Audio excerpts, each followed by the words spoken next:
I put my trust in you, and I trust in our love. I put my trust in you, I put my trust in love. I put my trust in you, and I trust in our love. I put my trust in you, I put my trust in love.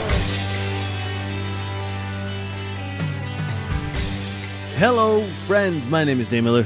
And I'm Niall Spain, and we are your fuck buddies. We're a sex and dating advice podcast where we take your sticky, sexy situations and turn them into sexy, sticky situations. Simply put, we find questions either online or from our sneaky, dirty little listeners like you, and we answer them right here, right now, on the topics of sex and dating. I realized I think I'm all right, but I didn't check my shirt for cat medicine. Because What a normal thing to say. Everything I own has been covered in the potassium supplement that I now have to give my elderly cat twice a day. I've taken to these days, I now just strip pretty much down to my underwear to bundle my cat and hold him because like it just gets everywhere. Yeah. It's weird, though, that you do oil yourself up while you're doing it because that doesn't help. It also doesn't hurt. But some might say it will. My cat just get launched. I'm really sad that you clarified because I think it would have just been very funny to leave it as weird that I'm not covered in cat medicine and move on, because to anyone apart from me and your partner listening would have been insane. It would have been a crazy thing to say. But I was we went out to go, ironically, not ironically at all, but we went to go pick up more medicine from the vet today, and I had to put on like 3 shirts to be like, nope, this is covered in it too. Nope, this is covered. If anyone walked into our room, they would think we are disgusting degenerates because there is splatter everywhere. Mirror, walls. It's terrible. This is our cat episode. Yeah. This is my preface for I am a nasty, dirty splatter freak. And this is I'm laying the ground, the foundation. He's like trickle of truth, the I lie. guess. Yeah. So that it's like if anyone is like, oh, I went to Dane's apartment and there's jizz everywhere. I'm like, no. Yellow jizz. If you listen to this episode of my podcast that I released several weeks ago, I mention that it's from my cat. Yeah, he specifically said it's definitely not yellow jizz. Yeah. What are we going to talk about this week, Dane? This week we are going to talk. This week we are going to talk about my fiance, 32-year-old male, says the most heart-wrenchingly sweet things during sex, and I, 28-year-old female, don't know how to handle it. My deep-throating inadequacies make me cry. Should men disclose whether or not they're circumcised on dating apps? I closed my eyes when I came, and that was wrong. This is by Throw R.A. Canalardi. Fiance says most heart-wrenchingly sweet things during sex, and I don't know how to handle it. I have a strange problem. I'm hoping someone can help me. I'm engaged to the best man I've ever known. He's something special, and I treasure him dearly. This is a ridiculous issue, but here we go. I've never in my life had someone say the things he does to me during sex, but it throws me off my game or almost makes me want to get choked up. Sex is already emotional between us, but it stops me in my tracks. It makes my brain just shut off when he borderline worships me verbally. When we first started dating, I think he was kind of shocked, but into my dirty talk. He blames it on my smutty reading, lol. But I can tell it threw him off. But he's more used to it and just into it now. He even picked up a bit on himself, which is super cool. The main problem is he's gotten way more verbal with just nice things as well. Like, God, your body is so perfect. Can't even look at you. I'm going to bust immediately. Or, you're the most beautiful thing I've ever gotten to witness. Or, you're so perfect. It's like God made every inch of you just for me. I've never wanted to be with anyone as much as I want you. The other day, I told him I love his so much, and he pulled me up against him and said, I love you so much. But he really means it? It just affects me differently in the moment, but I don't know how to react. It's throwing me off my game. It makes me want to tear up at times. I don't want to get too much more descriptive. I feel like this is already pushing it in what I should be posting online. Do I talk to him about it? I don't want him to stop, but I'm having a really hard time with not just wanting to sniffle and hold him when he says stuff like that. It's like my heart swells up and my brain shuts down. I feel like I'm failing him by not being able to meet him at his level, to respond back so kindly to him. He deserves that feeling too. I just struggle so hard to come up with anything that isn't dirty or makes me feel cheesy. I don't have a problem expressing these feelings outside the bedroom. It's just different in that moment. Anyone else overcame this emotional reaction during intimacy? I can't believe I'm writing this down, TBH. First world problems. I love that you acknowledge that this is a unique problem that isn't really a problem, right? I think a lot of people could be shitty about this and being like, he's not being a man enough. Like, he's not doing this. He's being too sweet. He's being too nice. He's being too emotional. Mm-hmm. So I do appreciate that she's like, I like it, and it is very nice and it is very sweet. However, in the in the circumstances of which they're being said, they kind of like gum It's up not my their vibe, or like it's taking me out of it.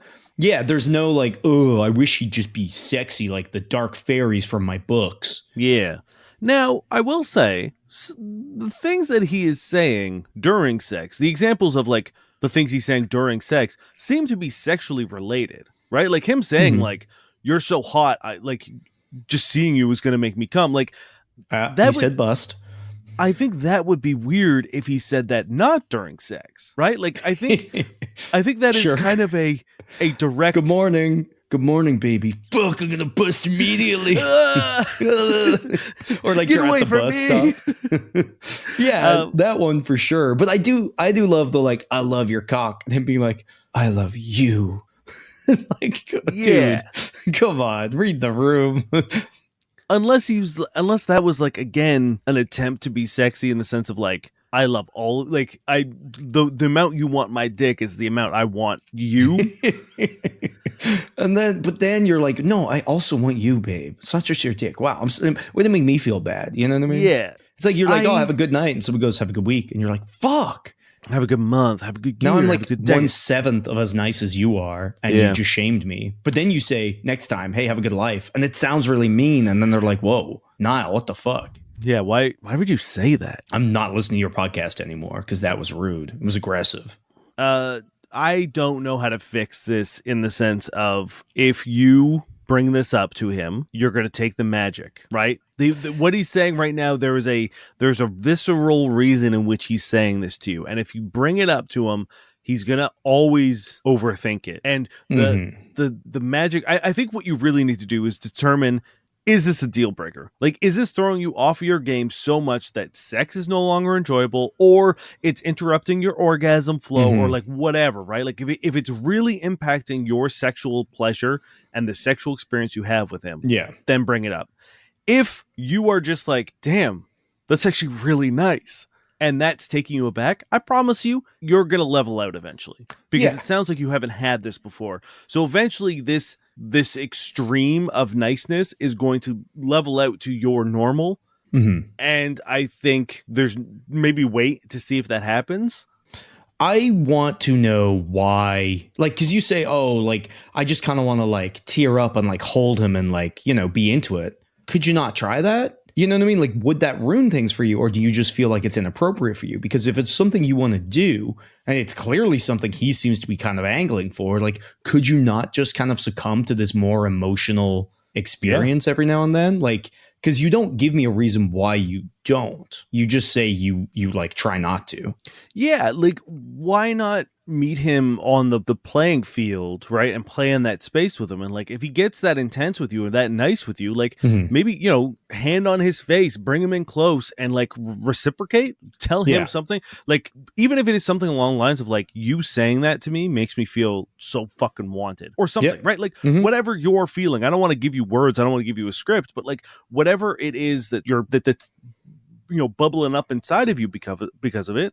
Like, I think it's a great idea of like sort of meeting him in that space, and whether it's just like a nice, like deep eye contact of like moment of like connection of respect and admiration. I think that sounds lovely. Yeah. And the thing is, you say you're either making it too sexual or too cheesy. And it's like, let's be fair. Stuff he's saying is cheesy as fuck. Yeah. I think it's God made your body perfectly for me. Like, anyone saying, like, there's a fine line, but you know that line or the meme where it's like the one guy says it to someone in work and they're like, hee, and then the gross person says it and it's like, hello, HR. That's like someone telling you this could really vary. And it's just because he's your guy and he's hot and he means it, that it works. So it's like anything you say that's cheesy, I'm sure he'll fucking love, right? It's like he could put himself out there and what he's saying is cheesy. So you're good. You know what I mean? Again, if that's what you want to do. So it's like, it feels like you're almost hung up on things that don't matter. You know what I mean? It's like, oh, I don't want to like tear up and just hold him. And it's like, why not? He's obviously not going to mind. Oh, I don't want to seem cheesy or too sexual. It's like, well, you're already being sexual if you're throwing dirty talk out and he's being cheesy. So it's like, I don't think he's going to judge you. You know what I mean? I think so. It's the only danger there. I think you have to match energy, right? Like, I think if he says something very sweet to you and then you're just like, come on my face, it's like, I think there's like a whiplash, but yeah, I think you're right, right? Like he's probably used to this already because she's like there. It's like a fucking rom-com. He's Mr. Sincere, heartfelt, and she's dirty talk smut girl, right? But he's learned to love and even participate in dirty talk. And she still has her walls up about, letting her guard down, her emotions. Yeah, I think you nailed it. I think the idea of like reciprocating in kind, however that works for you, whatever that looks like, if that is just a sincere thank you, or that's really nice to hear, or something or along even the lines of that. A nonverbal tearing up and holding him tight, like you said you want to do, or like it makes you want to do that. And it's like, what's wrong with that? You know what I mean?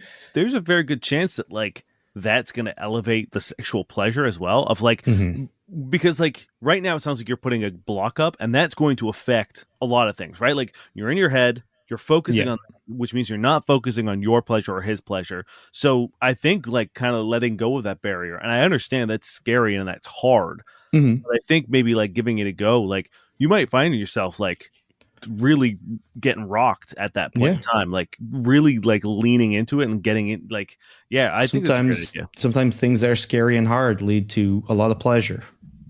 Talking about dicks. Yeah. There's nothing scarier than penises.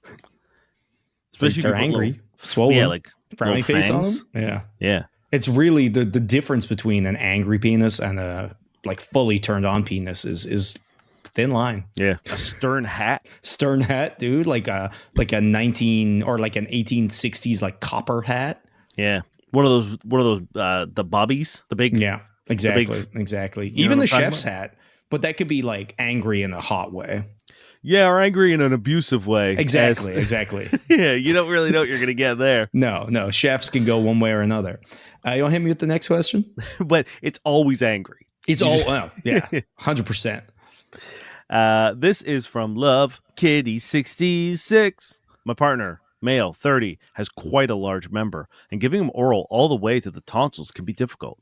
There were a few occasions where I thought I was successful, and when we were in the middle of it the other day, I said that I thought I got it in, nose running, eyes watering kind of deep, and he threw his head back and laughed from the inside of his soul and said, "When?" I got up, humiliated, and went to the bathroom, try to stop myself from crying. We had a fight after about it, and I tried to tell him that I was hurt and felt ridiculed. He doesn't understand how that hurts me, even after I explained it. I don't like this relationship. I don't. This seems bad.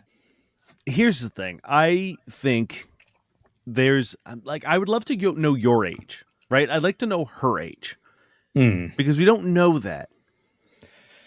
Yeah, hopefully near-ish if he's 30, but because this reads young, right? Like this reads like 16-year-old, which I'm hoping. I hope not. I'm hoping it's not. But it reads like there's two things that strike me here, and I'm going to side with the dude for this part of the question. Okay. In the sense of if someone was, let's say I have a giant dick and someone thought that they deep throated me and got like 2 inches down. And they were like, I did it. I don't know if I wouldn't be able to be like, well, you know what I mean? Like, I think there's a knee-jerk reaction to someone being like, I did the thing. And you'd be like, okay. Like, so I don't know if the I when is... just don't know what they mean by, I thought I did it. Like, you were there. Yeah, how do you not know? Like, what is the question mark? Was it like, oh, I think I got the whole dick? Because look down, you'll figure it out. Yeah, you got hands. Right? That's what I mean, right? Like it seems strange. In the dark? Were you not allowed to use your hands? I don't know. Because in that case, it's confusing. But it's like otherwise, surely you have a pretty good idea of what you've done. So I don't understand where the confusion is because they, one, don't seem to know, and two, have obviously made a claim that their partner disagrees with. So it's like, I just don't get it. I do think that laughing in someone's face when they're talking about sex stuff that they're clearly insecure about is not a great move. But the fact that she's like, he laughed from the inside of his soul does kind of ring a little, I'm super insecure and I'm really, really delving into how devastating this was. And I think maybe I'm reading it through that lens now because it does feel pretty young. But again, people can be 26 and fucking inexperienced and act like this, right? To me, there's an air of over exaggeration and right. Like, and like sex should in my opinion, be silly, and there should be laughter, and there should be like, so like this could have been a playful thing for him and not a like. It also could be shitty. You know what I mean? He could be like mocking her and weaponizing the fact that she can't do this thing to make her do it more or whatever. Like, it's not like men don't and haven't done that, right? So it's hard to tell. But like, Mike, I'll just lay out my issues. One, I don't understand why you don't know or what you don't know. You know what I mean? The fact that you're unsure as to what happened is very confusing to me. And I think you need to figure out what it is you're trying to figure out and why you can't figure out whether or not you've done that. Two, you don't need to deep throat to give somebody good head, right? Yeah, so it's we've like, talked about this. If your partner just weirdly wants you to deep throat them, you don't have to, even if you don't want to. And you definitely don't have to if you physically can't, right? Three, people shouldn't just laugh at you if you're trying to bring something up, but you should have the wherewithal to know if you're super insecure about something that maybe their reaction wasn't as mean as it came across. Again, it could have been, it could not have been. I don't know, but I do know when you're insecure about something, which you clearly are, you can take things the wrong way. And this could have happened here because I like to hope that your partner isn't that much of a dickbag that they would do that. But if they do, you should be able to communicate about it. And if you can't communicate about it, which it seems like you can't because your two interactions were confusion, or the three interactions were confusion, then being laughed at so hard you cried, and then a fight. So all three of those are bad. And it's like, if you can't communicate to your partner, then it doesn't matter whether or not you can deep throat them. You shouldn't be dating them.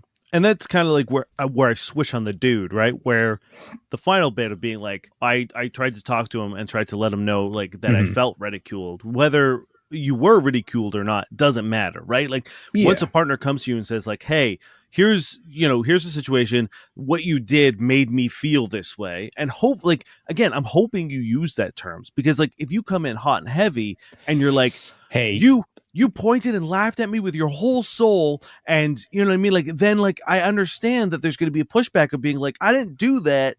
You said a thing that didn't make any sense, because as like Niall said, if you're confused whether you deep throated someone or not, then that I can understand being like, if someone said it to me, I'd be like, what do you mean?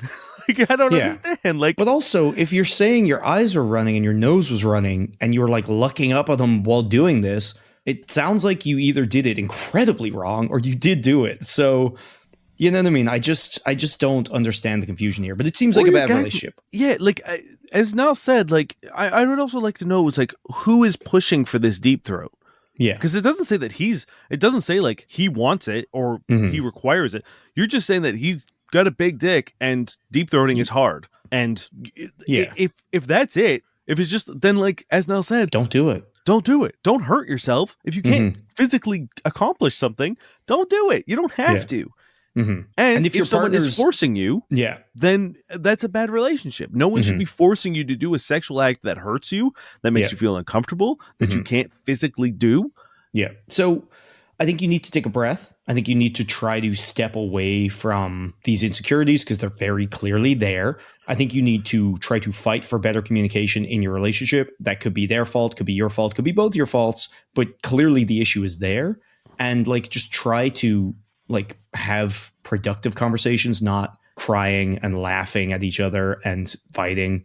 And also just like send a question into your favorite sex and dating advice podcast if you're confused about deep throating and the process of it.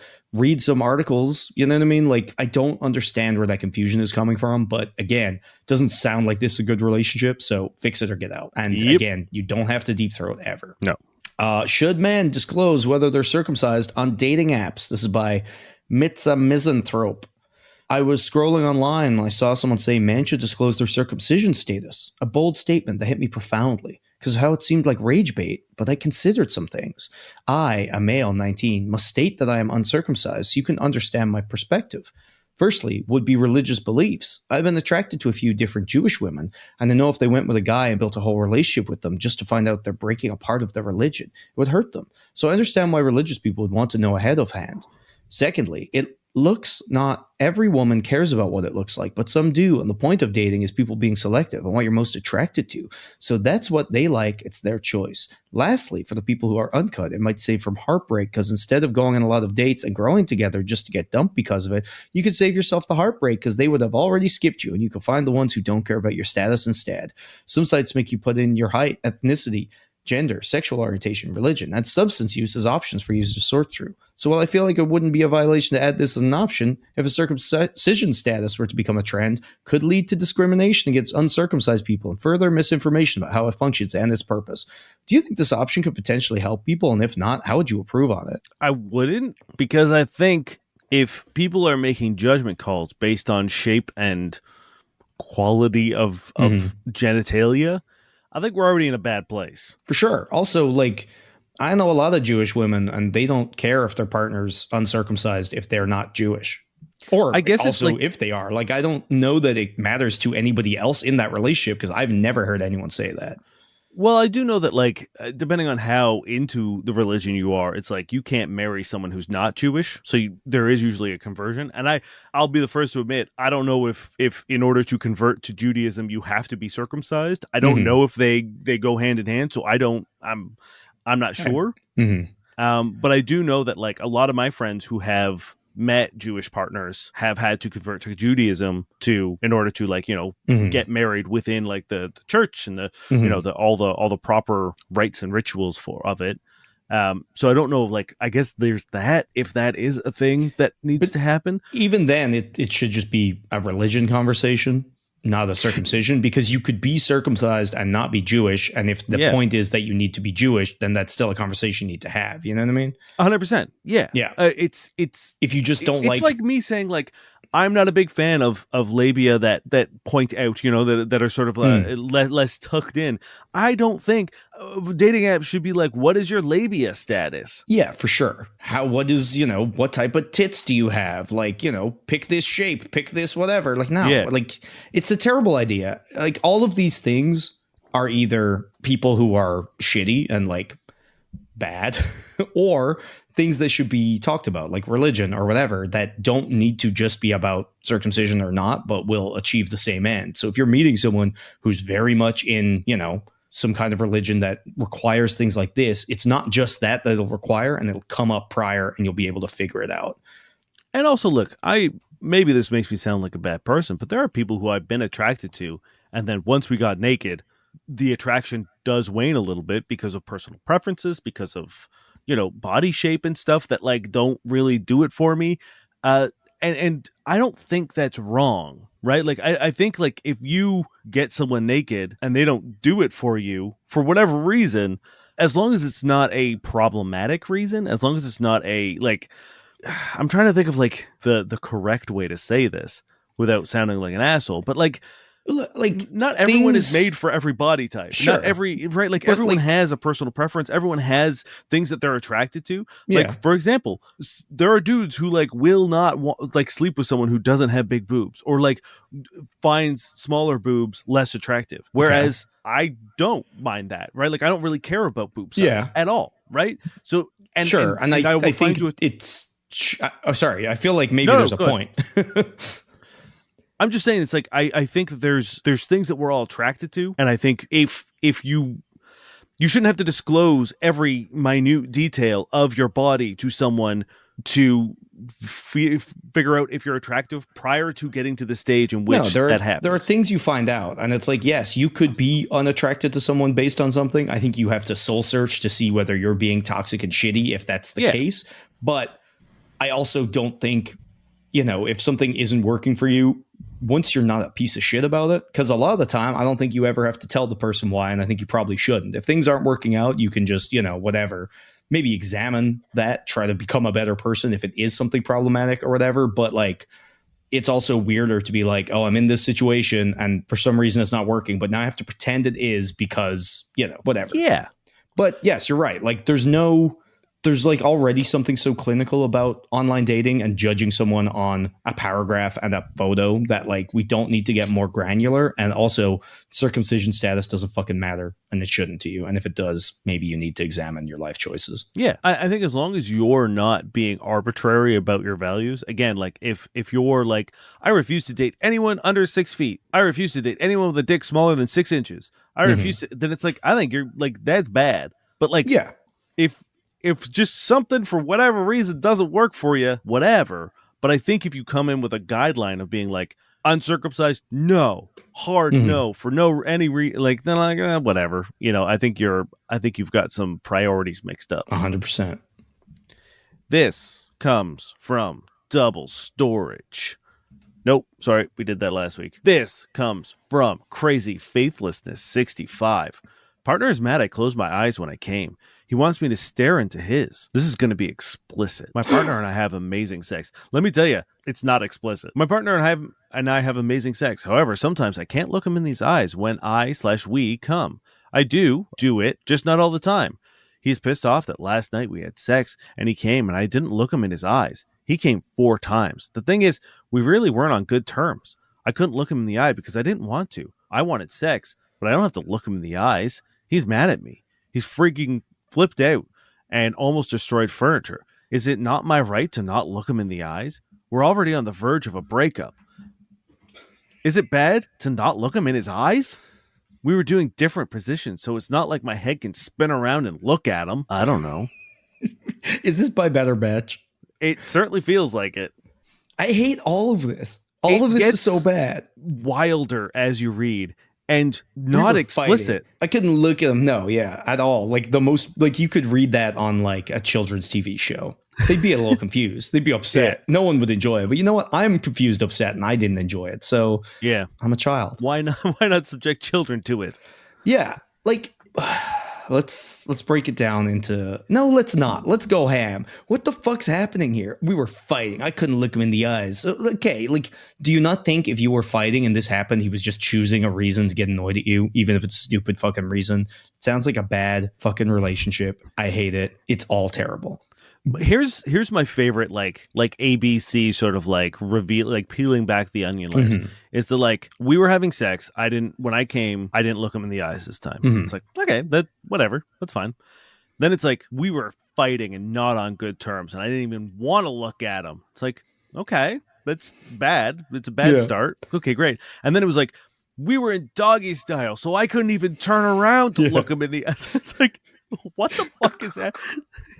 It's like, imagine like if I was fucking someone in doggy style and they were like, I'm gonna come, I wouldn't stop and flip them over so I could look them in the eyes. Like, what? I also like the whole like, you have to look me in the eyes every time. Like, I'm sorry, stop. Every time each one of us comes. So when I'm coming, and he came 4 times also. Sorry, can we get back to that? Has this man unlocked the secrets of multiple orgasms like that one angry guy tweeted me about? Well, yeah, and that's it. He ruined his streak because she looked away. Combo breaker. If you don't want to not look in their eyes, don't do doggy style. Step 1. Or, as we've said, for many other questions, many other piece of advice that we've given out, and I'm actually surprised that this one has come up so much. It's basically the second most important advice we've given aside from communication, which is a series of mirrors. Right? Yeah. So you look at oh, you're making eye contact even though you're staring dead ahead. You're welcome. The power of mirrors. How the hell do they work? You're ignoring the fact that I don't want to look at him. She hates this guy. She fucking hates this dude. She hates looking at him. If I was so annoyed at somebody that I didn't want to look at them, one, I wouldn't fuck them. I don't know. If I was so angry at someone that I couldn't look at them, I don't know if I could like have sex. Like I think I think my body would be like, no, we don't want this. Yeah, for sure. If I was horny, I'd just go have a wank. An angry one. Yeah, look sure. at yourself in the I can't look at my own dick. Oh, and then it's angry at me because I don't look at it when it comes. This is so bad. We break it down to brass tacks. No, you don't have to do anything. That's good. No. You don't have to do anything other than be nice, you know what I mean? But like, if someone's like, you have to look at my eye every time each one of us comes, if you want to, that's fine, but you do not have to. And if this isn't your thing, maybe say, hey, no, I do not want to do this. This actually sounds like a lot of logistical issues for what should be a fun time. So no. Yeah. I mean, also the fact that like when you don't get what you want sexually, you lose your fucking mind and start trashing the place. Almost break furniture. Yeah, no wonder you don't want to look at this guy. Yeah, like also, I'm sorry, my dude, but like it doesn't matter what it is. Like any sexual request, if you're like, I didn't get it. I didn't get what I wanted from you during sex, and now I'm gonna lose my goddamn mind. That's bad. Also, That's really bad and really scary and it's abusive. scary. It's terrible. It's abusive. You're a bad criminal boyfriend, and I hate you. But like, did she look at him the first 3 times? Yeah, was it the fact that you didn't look at him all 4 times, or was it like you looked at him? Was the fourth one the one you missed? Yeah, I don't know. Look, you cannot be this man's eye contact slave. No. You know what I mean? Like, that's not life. You cannot be required to do a thing like this in a relationship. And also, this relationship sounds like garbage, even aside from this. Dump this dusty man. I feel like if anyone ever says we're on the verge of a breakup, you should break up, right? Like if you're teetering on the edge and you don't have a great reason to keep fighting, that's it. You're done. Like because you're it's like there. You wouldn't be like, oh, we're on the edge of a breakup if things were getting better. You know what I mean? You wouldn't be like, oh, we're on the edge of a breakup, but like, you know what I mean? That's just never. It doesn't come up that way. You know what I mean? So if you said that things are bad, are they getting better? Why would they be getting better? If you were trying to fix it, you would see a road ahead of you. Yeah, right, not a cliff. Like if I was putting in the work to save my relationship or to like fix my relationship, I wouldn't see a drop off in front of me. I would see maybe a long, dangerous, arduous road ahead of me, sure, but I wouldn't be like, oh, this relationship is so fucked, and no matter how hard I try, there's a giant cliff right there waiting to take me into the unknown. You're in a boat and there's a waterfall ahead and you've stopped rowing versus like, you know, if you were like, oh, we were close to breaking up, sure, maybe, but like we're close to a breakup. Yeah, sounds like you should be past a breakup. Yeah, you should be breaking up. Yeah, so I don't know. This sounds so bad, but like you never have to do anything you don't want to do. So do not do that. And failing that, series of mirrors. Yeah. Maybe or like get possessed so you can spin your head around. True. That's actually a good one. Possession, depending on where you source your ghost, can actually be a lot cheaper than so many mirrors. However, if you do both, sometimes the ghost can be trapped in the mirror, or it can put your spirit in the mirror, and then you'll actually be able to look back at him, but you won't be coming because you'll be a mirror spirit. Possession is, in this day and age, of the law, always cheaper than everything. Yeah. It's really been a good time to be a ghost. Yeah. / spirit / Because someone was like, hey, I'll take over your body, and because of my ghostly powers, you won't need to eat. I'd be like, fuck yeah, I don't spend $200 on 7 items at the grocery store. Let's go. Amazing. It's just being severed, but with spirits. Yeah. Every time I get hungry, I just let a ghost. Instead of going down the elevator like dunk, it's you walk through like a fucking pentagram and you're like, oh, I'm at work. Beelzebub. Yeah, hell yeah. This is by One Day in Summer. My husband, 29, male, messaged my ex for nudes of me, 29-year-old female. Is this fucked up? How messed up is this? Edit. I will say, we have played around with jealousy kinks. I just think it's crazy he took it this far. I broke up with my emotionally abusive ex 9 years ago. We've had no contact. My husband knows that. There is no trust issue. I explained to my husband that my ex still had photos of his ex at the time when the ex and I were dating, a small issue of the emotionally abusive relationship I was in, so I could understand if he thought that my ex still had nudes of me. We joked about him messaging my ex for pics, but I didn't think he'd actually do it. He said he was feeling frisky and it was a bad decision he made out of horniness. He's sorry, but genuinely doesn't understand why I'm flipping the fuck out. He's trying to see it from my perspective, but if roles reversed, he said he wouldn't mind as much. My ex messaged me letting me know what my husband said, and that's inappropriate. I feel so embarrassed that the ex has mistreated me, has like the upper hand now. Husband and I are in a committed, loving relationship, together for 5 years, married for 2, and I'm 4 months pregnant. Why does this feel like such a huge violation? Here's the message she sent. Hey, how are you doing? I know this is weird and completely random, but you used to date my wife. She told me you guys took some sexy videos and pictures. Do you happen to still have those? Just to clarify, my husband does already have intimate photos of me on my phone that are between me and him. I would be the only saving grace here that this guy has is that there's a history of... Is that it was a very polite message. It was very polite. To whom it may concern. If someone messaged, I would consider it. Be like, you know what? This is very court. No, I would not. They've played also, around I've never with this met jealousy. his wife. They've played around this like jealousy kink. They literally specifically talked about this instance And I don't know where the joke was clarified, right? Like, I don't know whether or not you specifically said, haha, just kidding. It would be terrible if you did this, so please don't do it. Whereas, like, you know what I mean? Like, I don't know how much of the safety you're taking into a kink. I don't know how much communication you're bringing into a kink. And I don't know when you brought this up, whether or not you were clear in your, like, do not do this. This is a thing that we are joking about because of how stupid it is and how much I do not want you to do it. I think that is very much the hinge that this whole question revolves around, because, like, what joking? How jokey? Like, did he think you were not jokey? Were you, like, I need to hear you joking, because if you were, like, so obvious, then this is just a huge problem on his behalf. But if you were not so obviously joking, then, you know. And how have you discussed the jealousy kink of the past, right? Like, were you very coy about it then, in the sense of, like, or did you, like, when you had the talk about it, did you sit down and have a very frank and very honest and very level-headed conversation about your kink and be set like, up boundaries, hey, here are the words. things that I'm interested in. Here are the things that I would like to do. What are you okay with? Like, what are we okay with? What do we, even though we're doing, like, a jealousy thing, do we still check in and ask permission and consent before we do it? Like, how in-depth and thorough was this conversation about jealousy kink? Or was it just sort of like one time you got a little jealous and you were like, oh, that was kind of hot. And you left it at that. And then the next time you were like, I would be really jealous if, you know, like, I don't know. And we've done this show long enough to know that people are really bad with kinks. Yes, people are very bad with kinks, communication, setting safety tools, boundaries, guardrails, you know. So the thing is, look, this could be a case of you fucked up by making a joke not so jokey. It could be your husband's fucking stupid.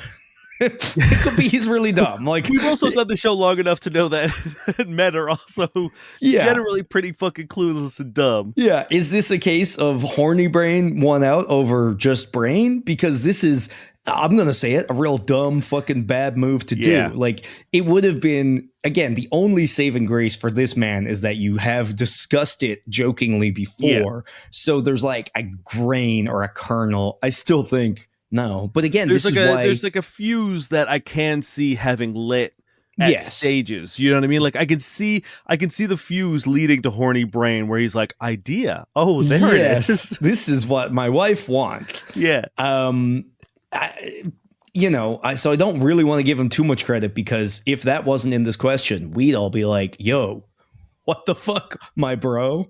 Yeah. So one, what the fuck, my bro? Two, you gotta fucking communicate. And I think part of being safe is knowing boundaries. And if you're going to step outside of what has already been a firmly established boundary, you need to be able to talk about it instead of just firing the ex a text and oops. I guess that was a terrible, awful thing to do. Does it say in the question whether or not he knows that the ex was abusive? It doesn't say that. Because I think that I think if it makes it way worse if he also knew that. Right. It goes to show sort of like the idea that I think a lot of dudes don't understand or don't take seriously the baggage and abusive sort of like ripples that come from leaving an abusive partner or being in an abusive relationship, in the sense of like, he thinks like, oh, they're not in a relationship anymore, so he can no longer hurt her, right? Like, you're with me now, so you're safe because the abusive partner is no longer around. But you've now reintroduced them to their life, which is already you've now opened the door, right? Even like, aside from how keys, how fucked up and disgusting what you did was, you've now done something worse, which is opened up the door to let in this person. And like, it does suck for someone shitty to have like a little like chip on their shoulder. We're like, oh, you're the one in the wrong here. Like, look at me doing well. And like, and for all we know, he does have a stash of these pictures and videos that he's forgotten about, that he hasn't thought about, that he has, that like kind of died in the recesses of his brain. And now he's like, oh yeah, you know what? Actually, I can be a turbo piece of shit. And use these as blackmail. I can use these as, more emotional abuse to be like, hey, remember this? Hey, remember that? Here's this. I'm going to start dropping these to your husband because I know you don't want him to have, you know what I mean? Like, it's or even just like, who knows what I'll do with these unless you do X or Y or just needle her. Like, I don't know how this emotionally abusive like behavior like manifested, but it's not good. It's not good now that he's in this thing. Even if it doesn't go that far, it's embarrassing and shitty. You know what I mean? And you've kind of like taken some of her like, I don't know, like, I don't want to say pride or like high ground, but like you kind of have. You've undermined all the work that she's done distancing herself and getting better and being better. And now you've just kind of like brought her down and brought him in. And it's like, oops, I was horny. I don't want to talk to any of like my any of my partners, past partners who I know were shitty, right? Like even if they're on good terms now, I don't want to, interact with those people. I certainly wouldn't do anything to potentially reinitiate harm for my partner. 100%. And the fact that you didn't think about that, again, operating under the guise of you know about this partner and you know what they did and you know their past. Even still, I think even if you want to believe this is the best dude in the world, I think it's still a dumb thing, obviously. Yes, there's no world in which this is a good scenario unless the jokes weren't jokes. And for some reason, the ex is someone who's also a good friend of yours and on the same page. And you have to all discuss this and then you go ahead with it. Yeah. That's the only world in which this works, which is, as you can tell, a very specific, weird world. You know what I mean? If that happens, great. Good for you. I can't imagine it will, but you'll note that everyone was willing, healthy, and on the same page in the scenario that I floated, because any other way you're doing this is fucked. Yeah. And what you did was fucked. And yes, is it effed up? It is effed up. It's very effed up. Yeah. If that's the only question I got to answer on this question, yes, it's effed up. This is effed up. I'm out of questions, but we still got a little bit of wiggle time. If only there was something we could talk about. If only. Say, something happening on June 19th? Oh, wait. Yes. June 19th. Is that the Thursday? It is a Thursday. The big event? The big event. The biggest event. I'm not going to say that. I feel like that's kind of a bad plug for the show. The mediumest event. Yeah, the most acceptable event. We're doing a show. Another show, live show, Thursday, June 19th. We're doing our special Pride edition. If you didn't come last year, it's a blast. Yeah. And we had so much fun that we're bringing Trevor back. Mm-hmm. And Trevor Campbell from You Made Me Queer, Queerial, hilarious gentleman. Just a gem of a human, lights up the room and then makes me cry laughing. So He's huge points in his favor. Funny. Love him. Last year's show was incredible. And we also have another guest who you might recognize from a couple of weeks ago, who was a guest on an episode. Tim of Sex Talk with Tim is going to be here. He's going to be on stage. He's going to be rocking it. It's going to be four of us. It's going to get raunchy. It's going to be a lot of fun. You got to be there. Don't know how we're going to rein Tim and Trevor together in. Mm-hmm. So we've only ever done two people at a show before. Yeah. And that was our pod wives, Maddie and Liv from, and we couldn't rein them in, so. And it was chaos. it was, we had no control over what was happening. And our shows have just gotten wilder since then. Yeah. So I've got a game that we're going to play. Oh, I was going to ask, but I won't, because it's going to be a secret for everybody in here. My plan is that we just leave the stage, take a seat, enjoy a drink, and have a blast watching the two of them rock it, because that's all we need. We don't even need us up there. We will have us up there, but like, can you imagine? We'll sitting in the audience with the friends and having a beautiful cocktail from Black Sheep, maybe some apps. Ooh, it couldn't get any better. I feel like we are the sort of the guys who roll out the red carpet for Pride Week, right? We're the guys who are like, we know you're going to get fucking crazy. We know you're going to have a great Pride. We're here to allow you entrance into this great week. Allow you. Wow, Dane. Yeah, that doesn't sound good. That doesn't sound great at all. Gatekeeping Pride. You're not allowed to do it unless he lets you. Unless Niall and I specifically allow you. Don't put me in there. No, fuck you. Baby. Guys, it's going to be a very fun show. Be there or we'll strangle you. No, be there. $10 tickets, $15 VIP where you'll get a drink. It's going to be a lot of fun. They always are. And if you're one of the people who regularly comes out, they're fun because of you, because we do get a really good crowd. And by that, I mean the people that come are just beautiful. Yeah. So hopefully we'll see you there. Thank you for listening to us ramble in a very concise, focused, marketable manner. And are you ready for some bad sex writing, Dane? Yeah, I suppose. I will thank Josh Eagle and the Harvest Cities first for their song Paper Stars. Okay. Let's hit you with, it's called Chasing Harry, Good. a novel of sexual terror by Michael Fleischer. 1979. I'm going to read all of it because some of it's really bad, but this one was powerful. Her face had a dumb, tired look, like the kind dumb people have when they're bored and tired. As she swirled around the stage on a pair of legs that seemed almost too thin to support her torso, while her 80-inch tits soared obscenely after her. Now, judging by the way this man has written, I don't know if he means like, is her bust 80 inches? Are we like, because 80 inches is big. But like, imagine if it was just 80 inches straight out. I actually, when I found this, I read it as like 6 feet. Yeah, actually, it is just under 7 feet. And I know that because I had to measure a bike stand today. Hell yeah. I thought it was 8 inches. And I was laughing at that. And it was only right now that I realized, oh, no, it says 80. Yeah. Them some big tits. And Huge. You know what? They should have a thing on dating apps where you have to disclose if you have 80-inch tits or not. It's true. I don't think there's legs strong enough that could handle it, regardless of how thin they are. It's true. My name's Dave Miller. And I'm Niall Spain. And we've been your Fuck Buddies.